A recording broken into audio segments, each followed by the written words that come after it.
Good morning everyone, welcome back to the channel. आज हम 27 अक्टूबर के करंट अफेयर यहाँ पर देखेंगे।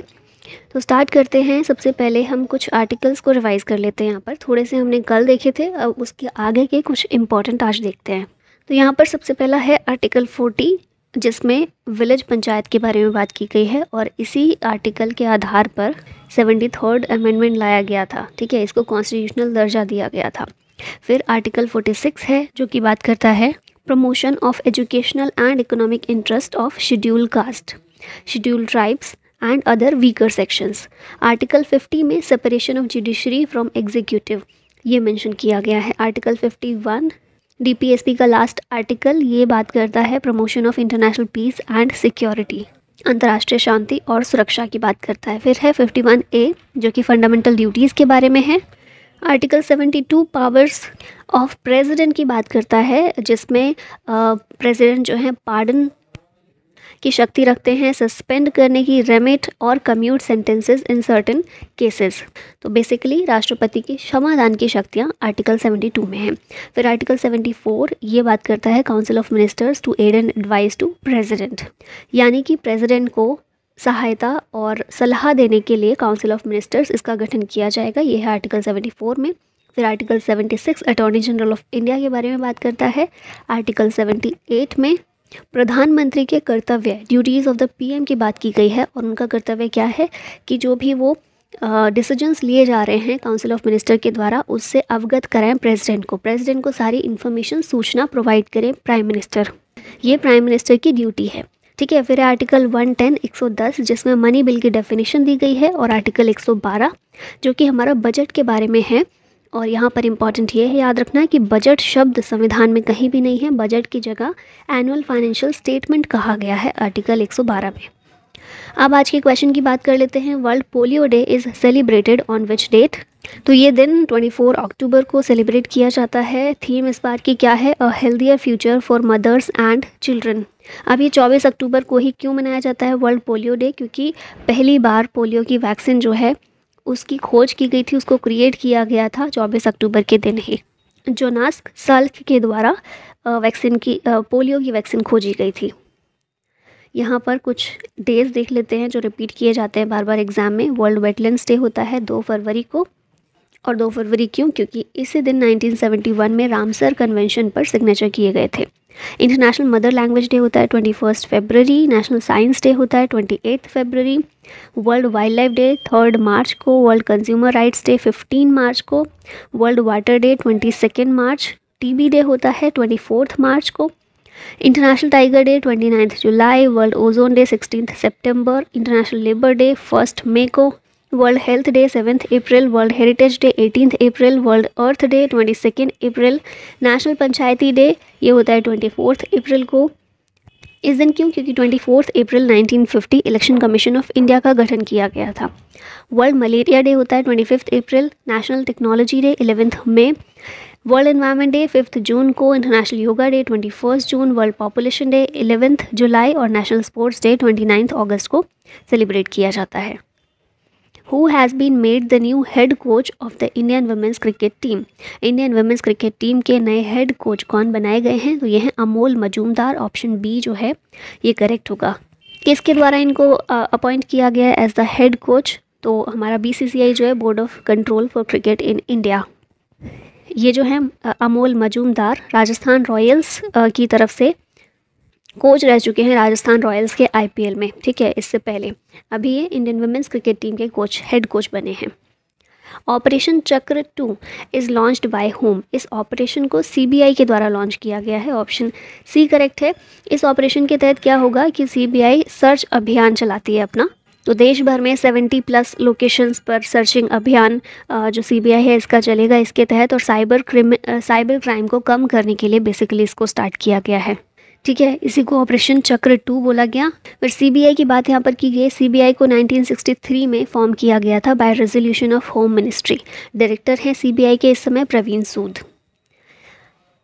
इंपॉर्टेंट ऑपरेशंस यहाँ पर रिवाइज कर लेते हैं। प्रोजेक्ट उद्भव इंडियन आर्मी का है और अभी हमने 2-3 दिन पहले ही देखा है जितने भी एंशियंट स्ट्रेटेजिक नॉलेज है, एंशियंट टेक्स्ट में जो नॉलेज मौजूद है उन सबको डिकोड करने का काम इस प्रोजेक्ट के तहत किया जाएगा इंडियन आर्मी के द्वारा, ठीक है, ताकि हमारी जो मॉडर्न मिलिट्री प्रैक्टिसेस हैं उनमें लागू किया जा सके उस एंशिएंट नॉलेज को। फिर है ऑपरेशन अजय, इसको इंडिया ने स्टार्ट किया। इजराइल और हमास के बीच में जो प्रॉब्लम चल रही है, तो इजराइल में जितने भी इंडियंस फंसे हुए हैं उन्हें वापस लाने के लिए इसको शुरू किया गया। ऑपरेशन दोस्त की बात की जाए तो ये टर्की और सीरिया में जो अर्थक्वेक आया था उस समय उनकी हेल्प करने के लिए इसे स्टार्ट किया गया था। फिर ऑपरेशन करुणा, म्यांमार में जो साइक्लोन ने हिट किया था उसे असिस्ट करने के लिए इंडिया के द्वारा शुरू किया गया। ऑपरेशन कावेरी की बात की जाए तो सूडान में जो इंडियन सिटीजन थे उन्हें इवैक्यूएट करने के लिए इंडियन आर्म्ड फोर्सेस का ये ऑपरेशन था। और ऑपरेशन गंगा 2022 में शुरू हुआ था यूक्रेन से स्टूडेंट्स को वापस लाने के लिए। India's first all women's police station is situated in which state? तो इंडिया का पहला ऑल वुमेन पुलिस स्टेशन ये बनाया गया था केरला में, और अभी इसको 50 साल पूरे हो गए हैं, इसीलिए सेलिब्रेशन किया जा रहा है 50 साल पूरे होने का। 23 अक्टूबर 1973 में, उस समय प्राइम मिनिस्टर कौन थी? इंदिरा गांधी थी 1973 में, तो उनके द्वारा इसको कोझिकोड केरला में इनॉग्रेट किया गया था, ठीक है, और इसको 50 साल पूरे हो गए हैं। और स्टेशन की पहली सब इंस्पेक्टर कौन थी? एम पद्मिनी अम्मा। अच्छा, एक चीज़ और यहाँ पर इम्पॉर्टेंट है कि ये कंट्री का पहला ऑल वुमेन पुलिस स्टेशन था ही, लेकिन साथ में ये अपनी तरह का वर्ल्ड में भी पहला था, ठीक है, इस तरह का वर्ल्ड में भी पहली बार ही ऐसा ऑल वुमेन पुलिस स्टेशन देखने को मिला था, तो ये भी याद रखिएगा। फर्स्ट इन इंडिया यहाँ पर रिवाइज कर लेते हैं अभी जो न्यूज़ में रहे हैं। तो इंडिया का पहला विलेज एटलस गोवा में किया गया, पहला drone common testing centre Tamil Nadu में, इंडिया का पहला night street racing circuit Chennai में, पहला वैदिक थीम्ड पार्क नोएडा में, पहला सोलर मिशन है हमारा आदित्य L1, पहला वाटर मेट्रो कोच्चि केरला में, पहला कंस्ट्रक्शन इनोवेशन हब केरला में, पहला Atal incubation centre in fisheries Kerala में, पहला moto GP racing event greater Noida में, पहला women kabaddi league Dubai UAE में, पहला under sea twins tunnel Mumbai में, पहला under water metro Hooghly river Kolkata, और पहला international multi modal logistics park Jogighopa Assam में। What is the name of indigenous advanced radar of Indian Air Force? इसका नाम क्या है? विरूपाक्ष है। विरूपाक्ष जो महादेव हैं उन्हीं का एक नेम है ना, विरूपाक्ष। साउथ में महादेव को इस रूप में ज़्यादा उनकी पूजा की जाती है, तो यही नाम रखा गया है indigenous advanced radar Indian air force का जो है उसका। India is likely to overtake Japan to become the world's third largest economy by which year? तो ये जो है S&P के द्वारा एक रिपोर्ट बताई गई है जिसमें ये बताया गया है कि इंडिया जो है जापान को ओवरटेक कर देगा 2030 तक और वर्ल्ड की थर्ड लार्जेस्ट इकॉनमी बन जाएगा। अभी बात करें तो इंडिया 5th लार्जेस्ट इकॉनमी है वर्ल्ड की। S&P ग्लोबल मार्केट इंटेलिजेंस के द्वारा ये चीज़ बताई गई है और बोला गया है कि भारत की GDP $7.3 ट्रिलियन हो जाएगी 2030 तक और वो थर्ड लार्जेस्ट इकॉनमी बन जाएगा। Which country topped the list of immigrants applying for citizenship in OECD? तो ये टॉप किया है इंडिया ने, मतलब OECD जो कंट्रीज़ हैं OECD की, यूरोप की जो कंट्रीज़ हैं इसमें शामिल हैं, उनमें सिटीज़नशिप के लिए अप्लाई करने वाले इमिग्रेंट सबसे ज़्यादा किस कंट्री से हैं? तो इस लिस्ट में भारत के सबसे ज़्यादा सिटीज़न हैं जो वहाँ पर सिटीज़नशिप के लिए अप्लाई कर रहे हैं, ठीक है। OECD क्या है? Organisation for economic cooperation and development. 2021 के लिए ये डेटा बताया गया है, मतलब 2021 के डेटा को स्टडी करके ये बताया गया है। OECD 38 कंट्रीज़ का एक ग्रुप है और ये सारी countries mostly high income countries हैं और ह्यूमन डेवलपमेंट इंडेक्स में इनकी रैंक हमेशा ऊपर टॉप पर ही रहती है। तो ये 38 कंट्रीज़ में सबसे ज़्यादा सिटीजनशिप के लिए अप्लाई करने वाले इमिग्रेंट्स इंडिया के हैं। 67th Dharmachakra Pravartan day is organised in which city? इसको ऑर्गेनाइज कहाँ पर किया गया? तो नागपुर में किया गया। धर्मचक्र प्रवर्तन डे उस दिन को बोला जाता है जब 1956 में डॉक्टर बाबा साहब अम्बेडकर ने अपना धर्म जो अपना रिलीजन है वो चेंज कर लिया था, बुद्धिज़्म उन्होंने अपना लिया था। तो 1956 में उन्होंने अपनाया था और अकेले नहीं, बहुत सारे लोगों के साथ, उनके बहुत सारे फॉलोअर्स के साथ उन्होंने बुद्धिज़्म में कन्वर्ट कर लिया था। और कहाँ पर किया था? नागपुर में ही किया था। नागपुर में दीक्षा भूमि जो है वहाँ पर विजयादशमी के दिन मिलियंस ऑफ हिज फॉलोअर्स के साथ उन्होंने बुद्धिज़्म में कन्वर्ट कर लिया था और उसी दिन को धर्मचक्र प्रवर्तन डे के रूप में सेलिब्रेट किया जाता है। इस बार ये 67th एडिशन था इसका, ठीक है। और चीफ गेस्ट कौन थे इस धर्मचक्र प्रवर्तन डे पर? ये थे मॉन्क धम्मरत्न थेरो, श्रीलंका के मॉन्क है ये इसमें चीफ गेस्ट के तौर पर बुलाए गए थे। यूपी के सीएम जो हैं उन्होंने इनॉग्रेट किया है पहला मिशन शक्ति कैफ़े इन विच डिस्ट्रिक्ट। तो ये किया गया है गोंडा डिस्ट्रिक्ट ऑफ उत्तर प्रदेश में। मिशन शक्ति यूपी का है ना, तो उसके 4th फेज़ के रूप में मिशन शक्ति कैफ़े को किया गया है। स्टेट का पहला है ये, और ये जो कैफ़े है ये ऑपरेट किया जाएगा सेल्फ हेल्प ग्रुप मेंबर्स के द्वारा। इस कैफ़े का एम है to not only empower these women but also provide nutritious wholesome meals to students. और इसका इनॉग्रेशन किस तरह से किया गया, एक ग्रैंड कन्या पूजा सेरेमनी ऑर्गेनाइज की गई थी इसके इनॉग्रेशन पर, जिसमें 11,000 लड़कियों को कन्या पूजन उनका किया गया था, और शक्ति वंदन भी ऑर्गेनाइज किया गया गोंडा में इस इनॉग्रल सेरेमनी में।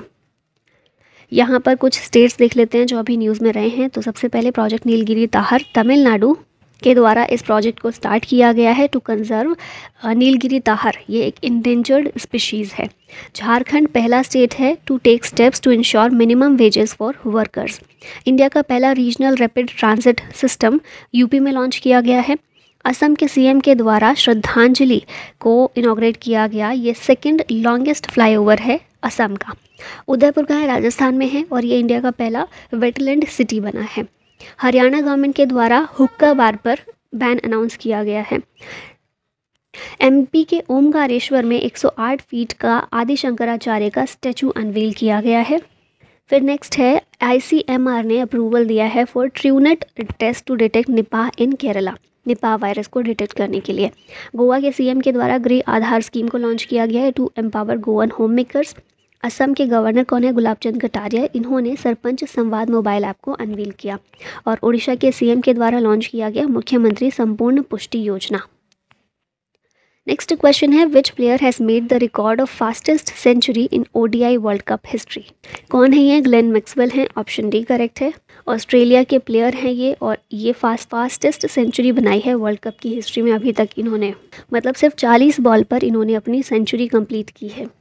इससे पहले 49 बॉल्स पर साउथ अफ्रीका के प्लेयर हैं एडन, इनके द्वारा ये रिकॉर्ड बनाया गया था। अब इनके रिकॉर्ड को तोड़कर नेदरलैंड्स के खिलाफ खेलते हुए 40 बॉल पर अपनी सेंचुरी कंप्लीट की ग्लेन मैक्सवेल ने, ऑस्ट्रेलिया के प्लेयर हैं। अब लास्ट में एक क्वेश्चन है आप लोगों के लिए, who will be the next secretary general of the BIMSTEC. Indira Mani Pandey, Antonio Guterres, Shalini Sharma या फिर हर्षवर्धन। आंसर कीजिएगा कमेंट बॉक्स में। और इसी के साथ वीडियो का होता है end. Thank you so much for watching. जय हिंद।